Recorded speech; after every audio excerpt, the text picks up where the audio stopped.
Réinventer l'éducation. Learning World, en association avec WISE, une initiative de Qatar Foundation.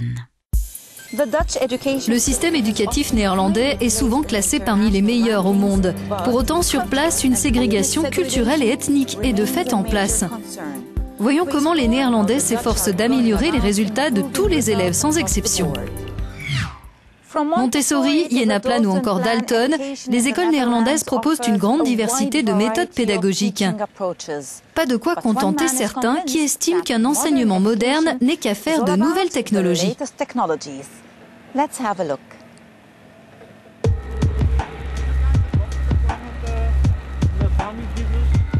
Les approches éducatives prennent des formes très diverses aux Pays-Bas. Alternatives, religieuses ou traditionnelles. Les parents et les enfants ont l'embarras du choix. Mais pour certains, ce n'est pas assez. L'école doit avant tout être ancrée dans son époque. Les enfants à la maison sont dans l'interactivité, le numérique, le multimédia, le multitâche. Et après, ils vont en cours et ils voient comment c'était dans le passé. Et je ne veux pas amener ma fille tous les jours dans une sorte de musée en prétendant qu'on la prépare pour l'avenir.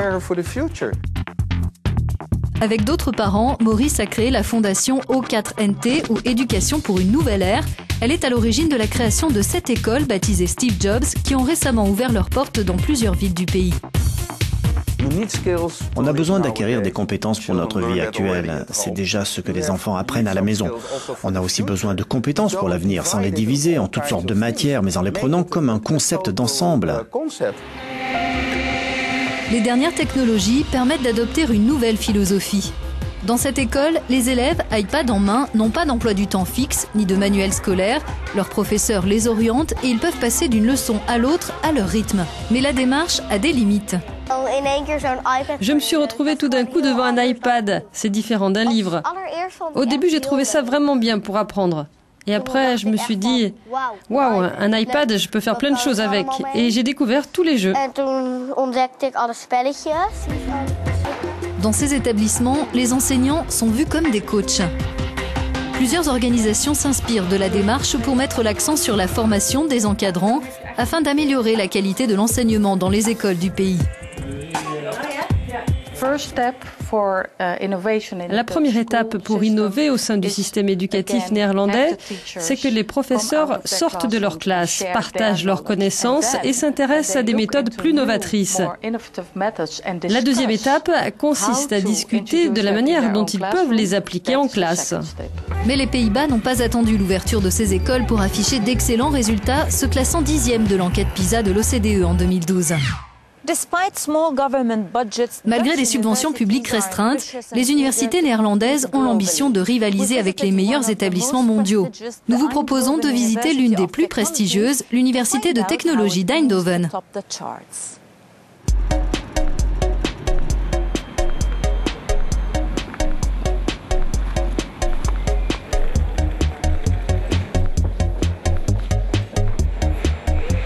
Fondée dans l'après-guerre pour doter la région des ingénieurs dont elle avait besoin, cette université se veut exemplaire, comme nous l'explique son président. En Hollande, nous avons 3 grands points névralgiques. Le port principal d'Amsterdam, ou plutôt de Rotterdam, l'aéroport dans les environs d'Amsterdam et le pôle du savoir avec la concentration industrielle que nous avons ici dans la région d'Eindhoven. C'est un centre d'excellence pour la conception de systèmes et d'équipements high-tech et pour les sciences de l'information. Il y a un an, nous avons été reconnus comme la région la plus axée sur l'intelligence au monde et nous occupons le 3e rang mondial pour la qualité de notre climat d'investissement. Aux Pays-Bas, les études techniques n'étaient pas très populaires. Aujourd'hui, on essaye de changer ça. Mais on ne le fait pas encore assez vite. Ce que nous constatons cette année, c'est une énorme augmentation du nombre de nouveaux inscrits, hommes et femmes, ce qui est aussi une bonne nouvelle.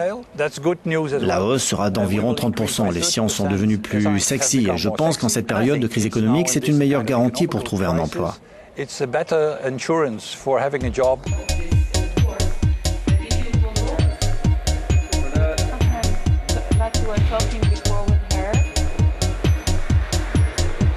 Notre défi sera de trouver comment financer nos recherches, puisque nos responsables politiques sont en train de supprimer les subventions aux étudiants. On est dans une compétition mondiale. Les universités veulent toujours atteindre l'excellence et les établissements qui nous ressemblent ne vont pas cesser d'évoluer. Mais ce qui est positif dans les sciences, c'est que c'est le seul domaine où, quand on échange avec quelqu'un, les deux interlocuteurs s'enrichissent. Nous sommes même meilleurs que le MIT pour les publications conjointes, industrielles et universitaires. Nous avons une sorte d'écosystème où chacun prend sa part et essaie d'être le meilleur au monde.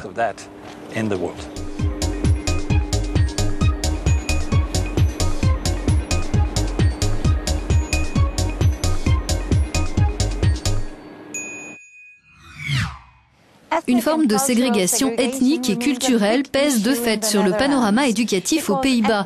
Les minorités vivant souvent dans certains quartiers, leurs enfants se retrouvent à l'école majoritairement entre élèves issus de l'immigration. Certains tentent de changer les choses. À l'image de la société, l'éducation néerlandaise a connu plusieurs vagues d'immigration. Alors que les enfants issus de minorités dominent dans certains établissements, cette concentration peut être renforcée par le fait qu'aux Pays-Bas, les parents sont libres de choisir l'école de leur enfant. Certains Néerlandais de souche préfèrent une scolarisation dans d'autres secteurs.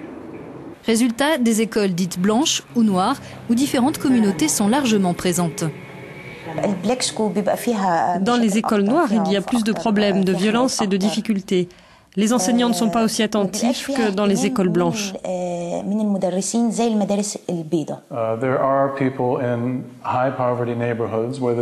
Il y a des familles dans les quartiers très pauvres, qu'ils soient d'une autre ethnie ou non, qui aimeraient vraiment que leurs enfants puissent aller dans des écoles où se trouvent majoritairement les classes moyennes, ou alors dans des écoles mixtes en termes d'origine ethnique et qui n'ont tout simplement aucune possibilité d'y inscrire leurs enfants.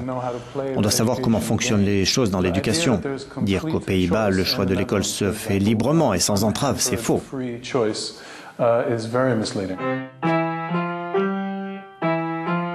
Inciter les Néerlandais de souche à fréquenter l'une des écoles dites noires du quartier, c'est l'initiative originale menée par cette mère de famille et ses voisins. Car l'éducation passe aussi par la découverte de la diversité. Parfois, je me disais, est-ce que ce n'est pas mesquin vis-à-vis des mères turques et marocaines du quartier qui sont comme moi, de leur faire penser qu'elles ne sont pas assez bien pour moi, que je veux plus de gens de la même origine sociale dans l'école de mon enfant. Je pense que c'est quelque chose de compliqué. L'école de la fille d'Annetier, autrefois vue comme un établissement noir, a gagné en réputation ces dernières années quant à la qualité de l'enseignement, si bien qu'elle est devenue plus mixte. Elle accueille aujourd'hui 392 élèves de 35 nationalités. L'établissement s'appuie sur le même programme et dispose des mêmes aides publiques qu'ailleurs. Pour les enseignants, les choses ont changé parce qu'avant, comme on avait des élèves de même niveau, on enseignait de la même manière à tous. Maintenant, on a dû adapter nos méthodes pédagogiques.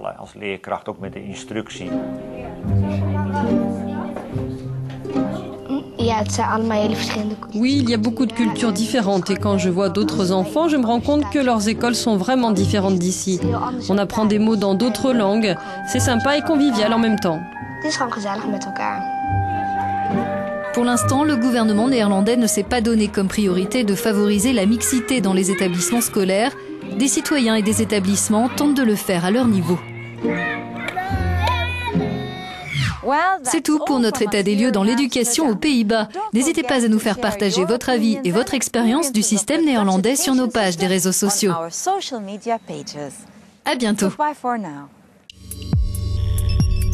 Learning World, en association avec WISE, une initiative de Qatar Foundation.